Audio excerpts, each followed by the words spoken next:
You once said, the most dangerous person is one who is articulate. What would you recommend to a one who wants to learn to speak in a more articulate manner?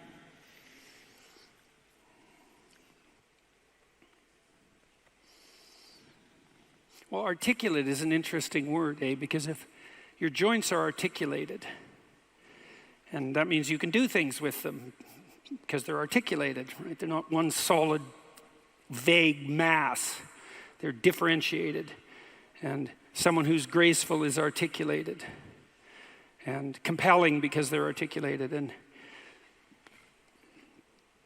speech is a form of articulation in that manner because the act of speech itself is extremely complicated. It's a very complicated motor activity, right? It's a very complicated action to dance with your tongue, let's say. And it is definitely the case that there is no more exceptional form of the capacity to be dangerous than to be articulate. And one of the things that really shocks me, and part of the reason that my son and I and our co-workers developed this essay app, is that young men in particular are never taught this. It's like, well, why be literate? Well, do you want to be competent and dangerous, or do you want to be vague and useless? Because those are your options. And I don't care what your job is. It doesn't matter what you end up doing. If you're a plumber, I have great respect for plumbers, by the way, and you're articulate, you can negotiate with your clients, you can introduce your coworkers, you can make a case for your employees, you can advertise your services, you can think through your problems.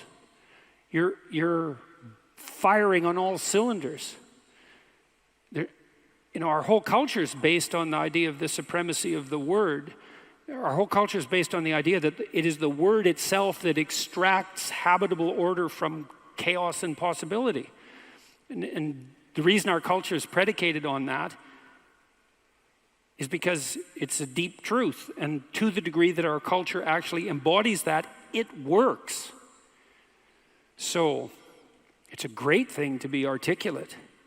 And it would be so lovely if our educators were wise enough to communicate this appropriately to young men who are striving forward, and to let them know in no uncertain terms that if they want to make themselves into forces to be contended with, that there's no surer route to that than an exceptional poetic literacy. Now, it's not like young people don't have an intuition of this. There are reasons they admire rap musicians, for example, who are often extraordinarily articulate in their performance and their capacity for spontaneous poetic utterance.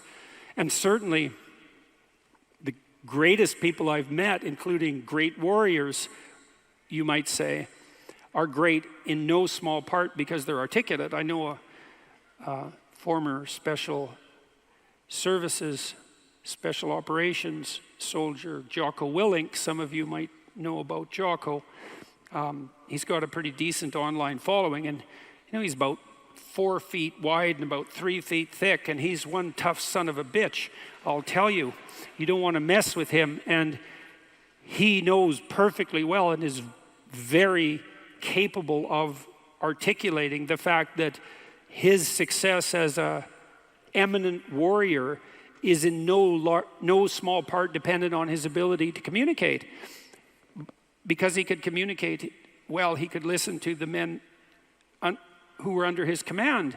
Because he was articulate, he could explain to his superiors the situation on the ground. Because he was articulate, he could make a case that the men under his command who were deserving would be promoted. Because he could think in an articulate manner, he could plan strategically and not lose battles. Okay, so that's the case for being articulate. And what's the alternative? You want to be inarticulate? You want to say and like and and pause and stumble and be unable to formulate a strategy, be unable to elucidate a vision, be unable to compel? and convince other people, to entice them with your articulated vision of what might be? You want the opposite of that? Why would you want that? You would choose awkwardness over grace? It's preposterous. It's beyond foolish. And I cannot understand for the life of me why this case isn't made in a compelling manner, particularly to young men. And I know it's not being articulated to young men because they're dropping out of the educational realm in droves. And it's unbelievably sad. So, how do you become articulate? Well, by paying attention to what you say. That's a good start. And what do I mean by that? I mean, pay attention to what you say. So you can think of this as an analogy. So imagine that you're trying to walk across a swamp, and the swamp is murky, but you know there's a path. You know there's a path of stone under the water, but it twists and moves.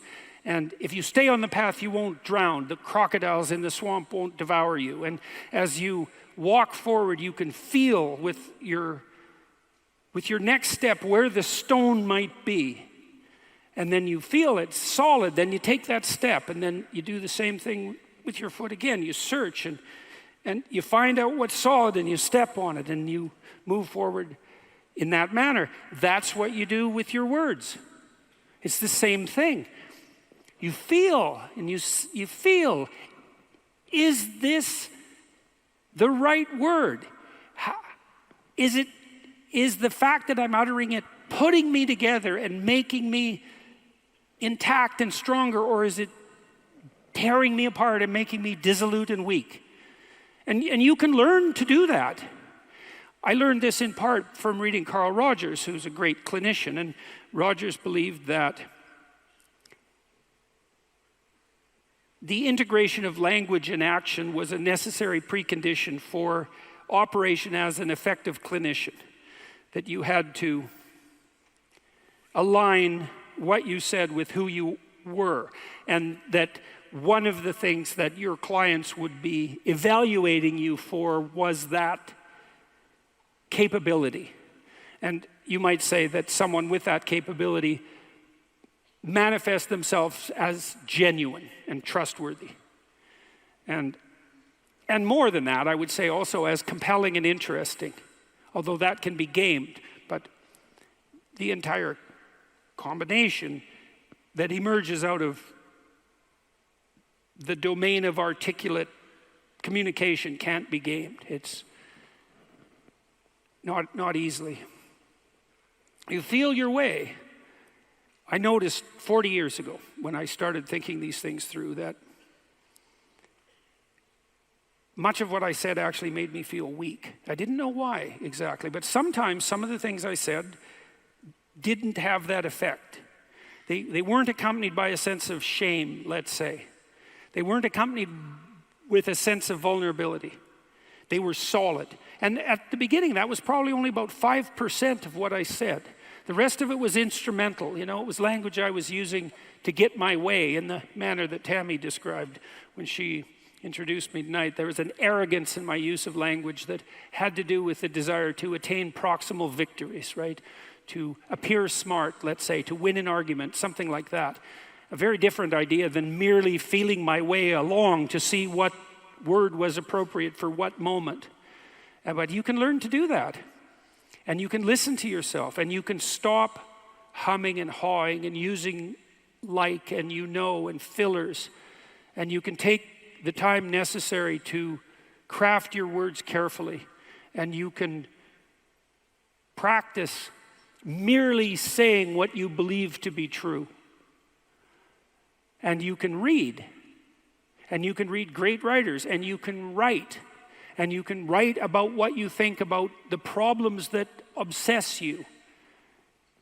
And you can become articulate as a consequence. And there'll be nothing about that that isn't the adventure of your life.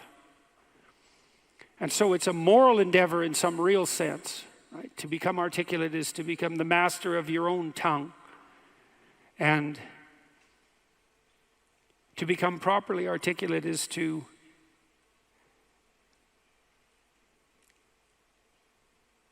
make the word divine and to treat it in that manner and to decide whether or not you believe that it is the case that the divine word creates the order that's habitable and good. And if you do believe that, well, if you don't believe that, then what do you believe? And if you do believe that, well, go all in. See what happens. See what happens if you become articulate.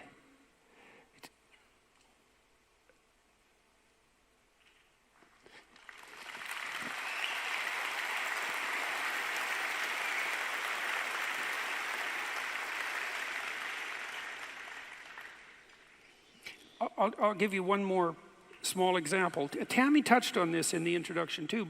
She said she'd learned to pause. You can pause. It's a prayerful pause in some sense. When you're in a discussion with someone, you can ask yourself, they might present you with a question or a conundrum or a proposition, and instead of responding with what you know to be right, so to speak, you could just ask yourself, what do I actually think about that? But it has to be a real question.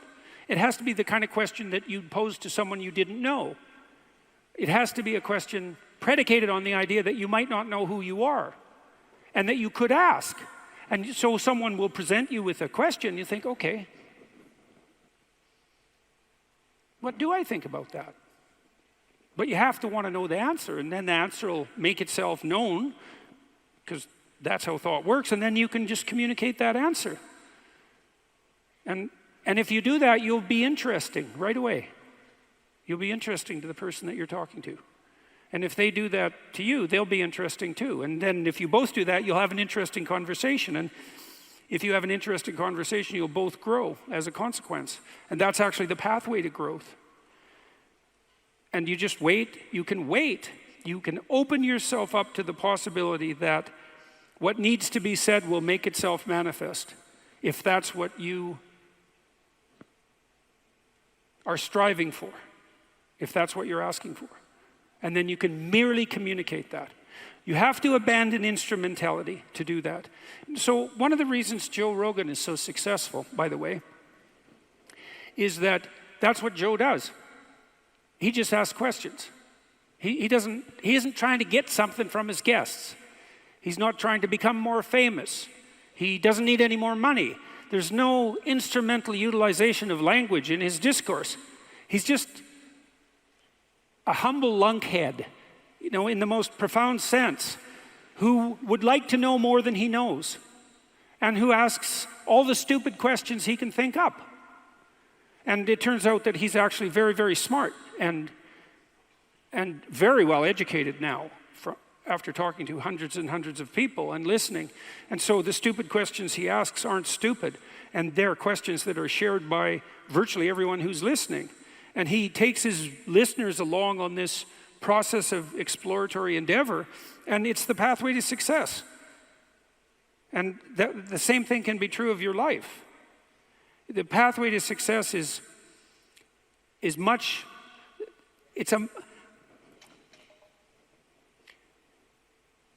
if you're guided by the spirit of honest inquiry and every word you say is reflective of what you believe to be the truth, then the pathway that you walk on is a golden pathway to success. And I know that. I know that to be true.